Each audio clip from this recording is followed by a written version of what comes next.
Welcome to the Rim Break Rodeo. We hope this video helps. In this video, I will explain how to make a rocket using potassium permanganate and sugar.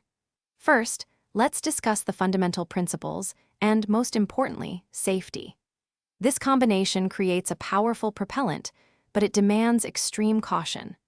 Always ensure you have excellent ventilation and wear appropriate protective gear, like safety glasses and gloves, to minimize any potential hazards during preparation and handling.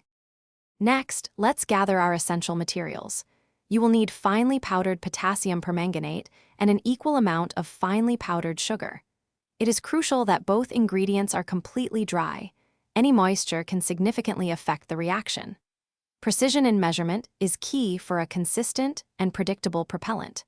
Aim for a very fine powder consistency for both components to ensure thorough mixing and an even burn. Now for the mixing and motor assembly. Carefully combine your two powders, aiming for a ratio of approximately 7 parts potassium permanganate to 3 parts sugar.